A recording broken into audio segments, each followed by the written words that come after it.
We're here for a quick little recap of the season. We are going to start out and seeing the job offers for Coach Coldwater, as he has been offered the defensive coordinator position at Alabama, defensive coordinator at Michigan, where he would never go, the offensive coordinator at North Carolina, and the defensive coordinator at TCU. And with these offers, we're not going to consider any of them. We like where we're at.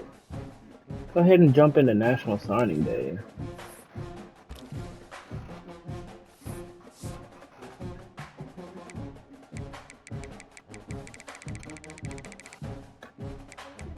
So at early National Signing Day, the Dukes come in at 51, best class in the nation. They look to try to round up pretty well this year.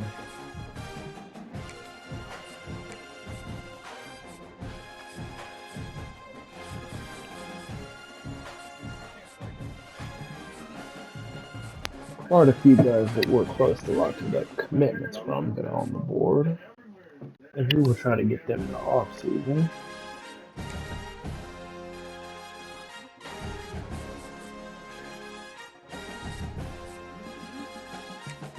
We scouted just a little bit of Stephen Levine, as he looks to come in as a solid quarterback that will just need a little bit of time to develop. We know he has 65 awareness and 80 throw power, which is not ideal, but as a pure runner, we're able to work with that, especially with this offense. He liked what he's seen and how Barnett played, and he feels he's really able to fit in here. His short accuracy is 71, medium accuracy 67, acceleration 87, under pressure 67, and break sack 61.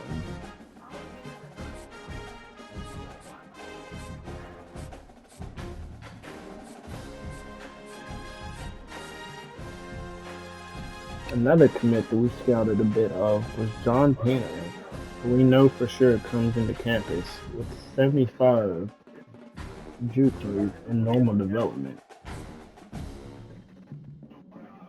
The 4-star Terrell Mentor comes in with 70 awareness, 92 speed, 93 acceleration, 73 carry, 71 break tackle, and 79 juke rate and normal development.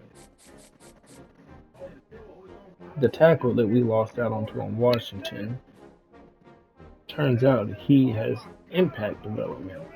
As we know for sure, he has 70 pass block power, 73 impact blocking, 71 agility, 81 acceleration, 72 pass block, and 67 run block power.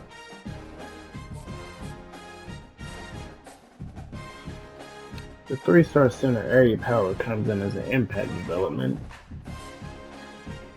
Colin Law comes in as a normal. Chris Francis comes in as impact, along with Levine.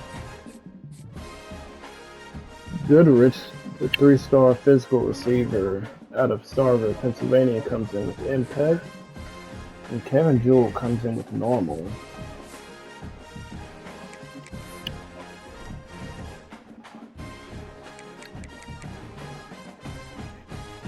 Look at the staff moves.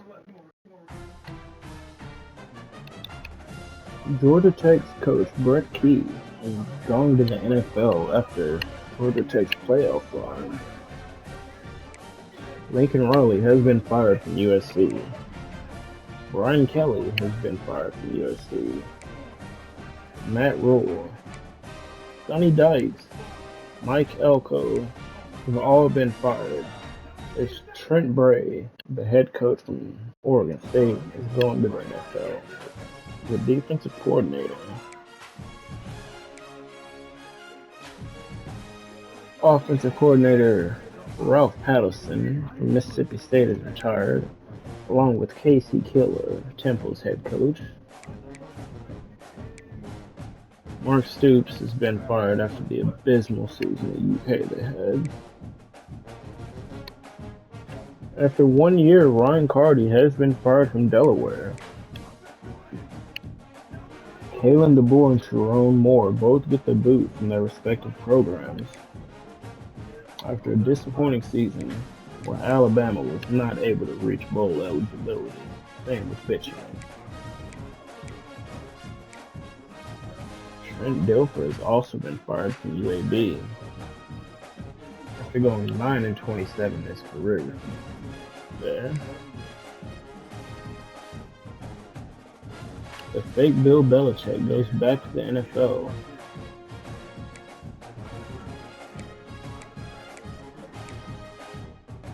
As South Carolina's defensive coordinator takes a defensive coordinator job with the Packers.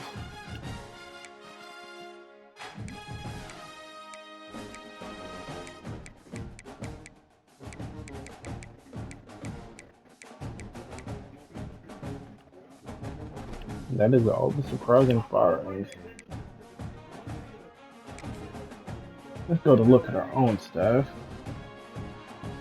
As no coaches have left, Dean Kennedy has not accepted his offer yet to be extended.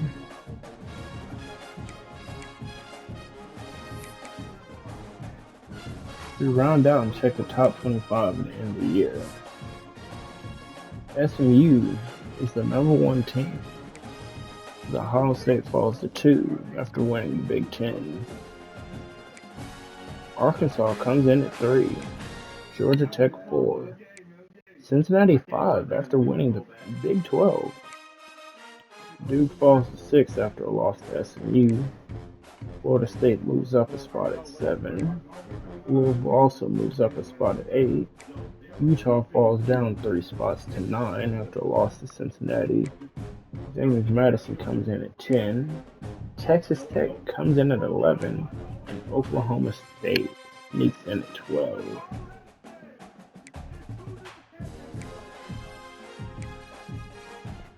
After the loss to James Madison, Southern Miss moved up to 15. That was their second loss of the year.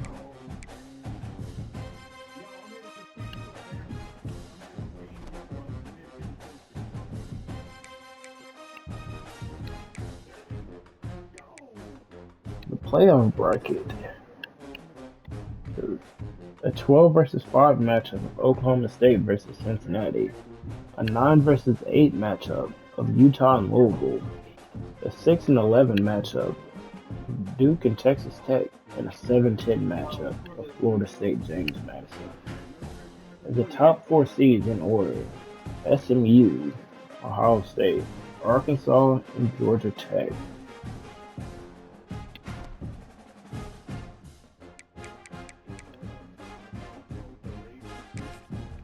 Check out some of the other bowl matchups of some of the notable schools. The 24 ranked Buffalo will be going against UNLV in the Arizona Bowl. The 7-5 Longhorns will face Navy in the Armed Forces Bowl. Liberty will face off against Ohio in the Bahamas Bowl.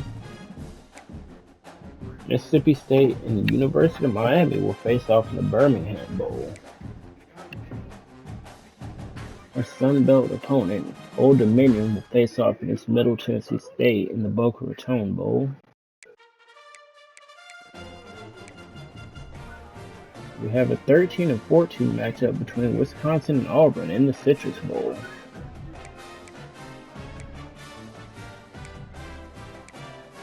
In the Fenway Bowl, we have number 20 ranked Tulane versus Nebraska.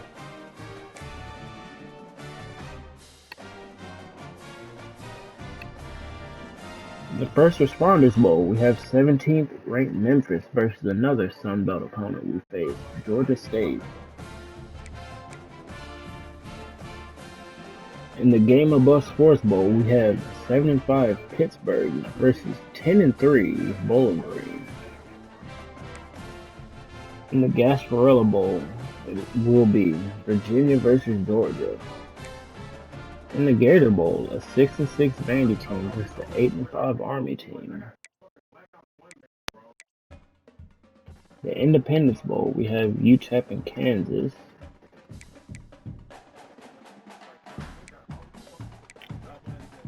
The Las Vegas Bowl is Washington State versus Missouri. The Liberty Bowl against two very disappointing teams compared to how they started out, Arizona State and South Carolina. In the Military Bowl, it would be the 7-5 Utah State Roadrunners versus 6-6 Clemson. The Music City Bowl would be 8-4 Florida versus 8-4 USC. The Myrtle Beach Bowl, we have the 9-3 Arkansas State Red Wolves versus 7-5 Tulsa. In the New Mexico Bowl, we have 18th ranked Colorado versus 15th ranked Southern Miss.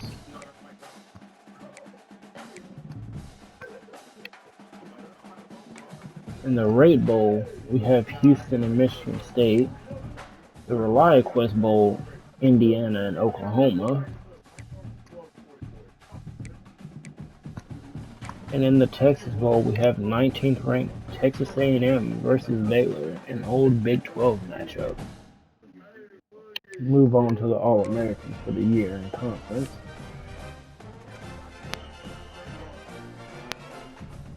John Mateer, first team quarterback. George Pettaway, first team National All-American, along with Isaac Brown to round out the running backs. Romello Brinson, Caleb Douglas, and Ryan Williams, all first teamers.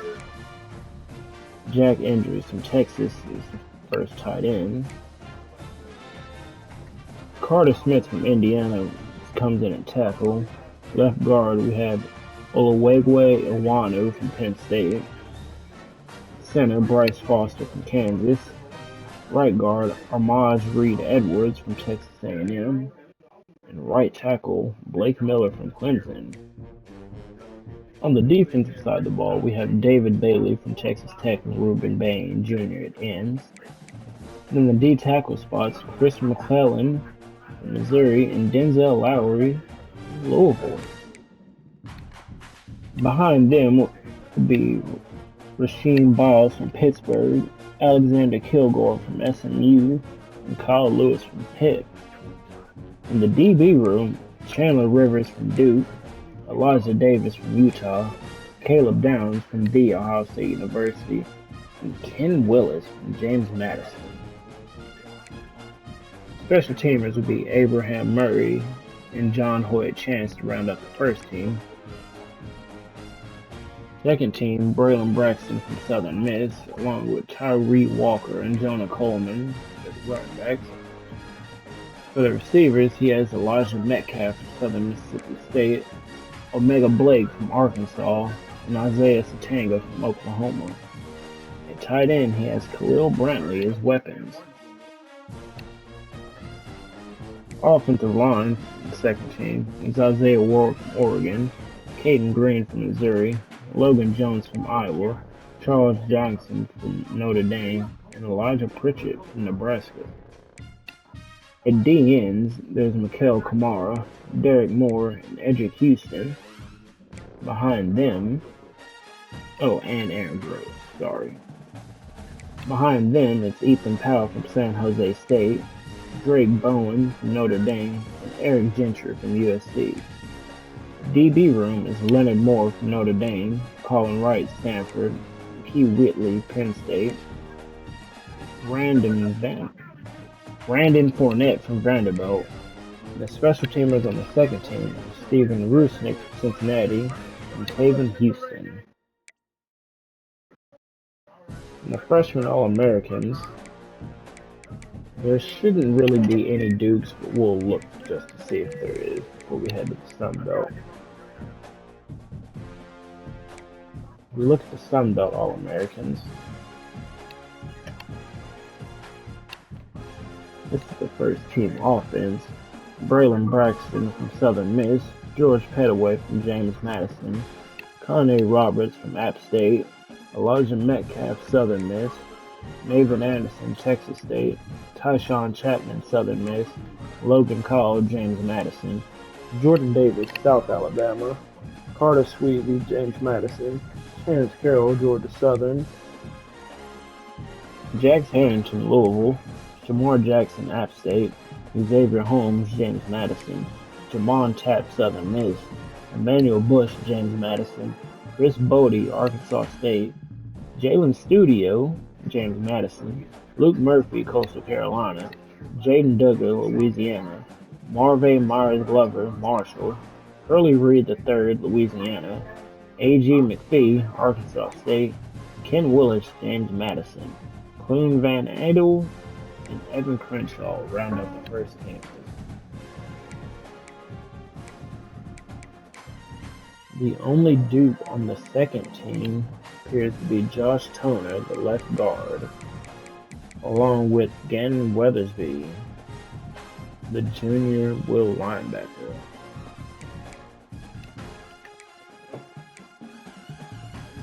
Dukes on the freshman Sun Belt team are J.C. Evans, Jackson McCarter, Parker Cunningham, Deacon Rawls, Zaire West, Michael McMillan, and that will round out all the James Madison Dukes that are All-American.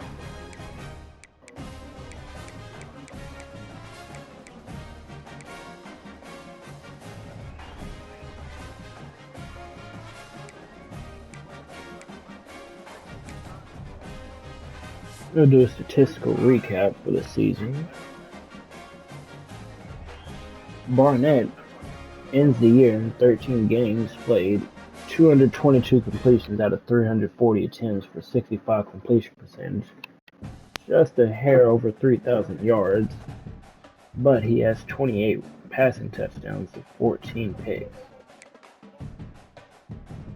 Matthew Sluka, in the limited games he played in, maintained a 73% completion percentage and 2 touchdowns along with 1 pick. And in J.C. Evans' mop-up duty, he went 4 or 5 for 42 yards and 2 touchdowns. Headaway with 142 carries, 1,100 yards and 14 rushing touchdowns. Right behind him, he has Adai with 64, 577 yards and 4 touchdowns. Alonzo Barnett, 84 carries, 381 yards and 6 touchdowns. Jackson McCarter, 21 carries, 124 yards and 2 touchdowns. And Josh Pfeiffer also ends the year with a rushing touchdown.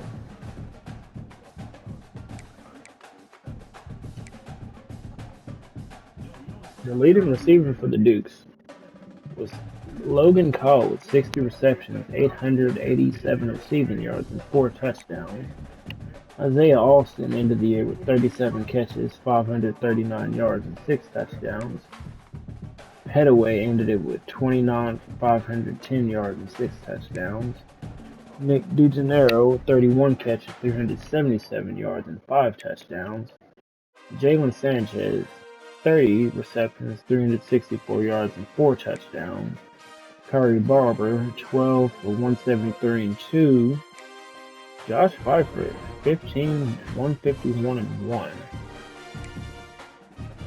Adai, 13 for 120. Zeron Collins, with 9 for 109 and 2 touchdowns for the year.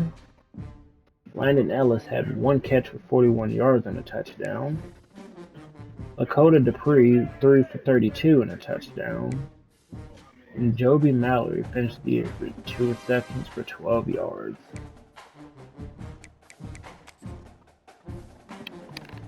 Pat McMurphy allowed 3 sacks for the year. Zach Greenberg allowed 2. And Derek Barr allowed 1 for the year. Ken Willis ends the year with 106 tackles, 10 TFLs, and 3 picks.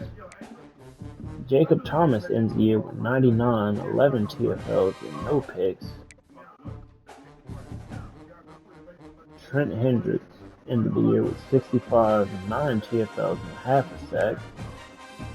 Curtis Harris Lopez with 56, 6 TFLs, and 1 pick. And rounding out the top 5 is Jaden Studio with 54, 15 tackles for loss, and 1.5 sacks. Team leader in TFLs, rounding out the top 5, is Emmanuel Bush with 22, Gannon Weathersby with 17, Xavier Holmes tied for second with 17. Jaden Studio comes in at 4th with 15, and Jacob Thomas comes in at 5th with 11. There's 2 guys that tied for 10, with Ken Willis and Terry Lockett Jr. Emmanuel Bush led the team in sacks with 8, Gannon Weathersby with 5, Xavier Holmes with 5, Terry Lockett Jr. with 4.5, and Syer West with 3.5. Ken Willis also led the team in interceptions with 3, as there's multiple Dukes with 1.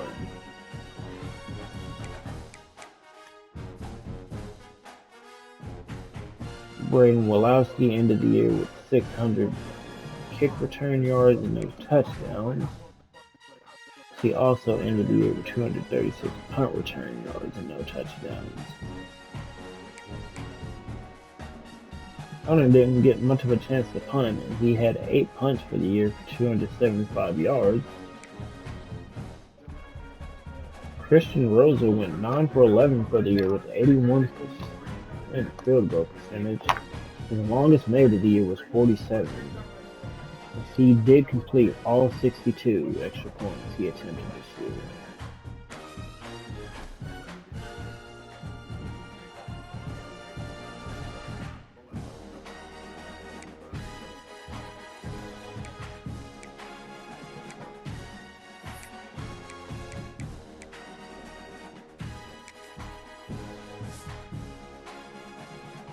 In the conference championship, the players of the week on defense was Ormani Arnold from Cincinnati. He finished with 5 tackles, 2 interceptions, and 1 PBU. And on offense, Dylan Bell from Georgia and a loss to Arkansas. 10 receptions, 197 receiving yards, and 3 receiving touchdowns.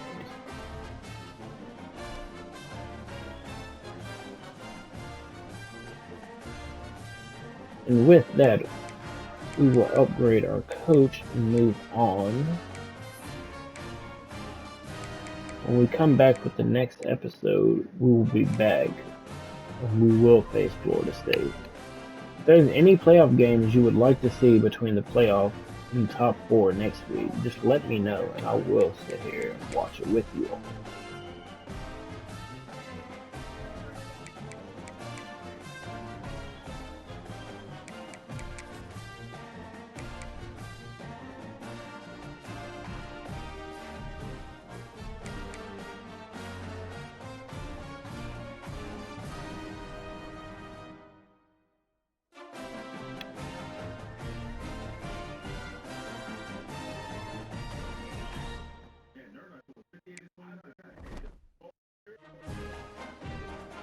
We will end the episode here, and when we come back, the James Madison Dukes will face off against Florida State.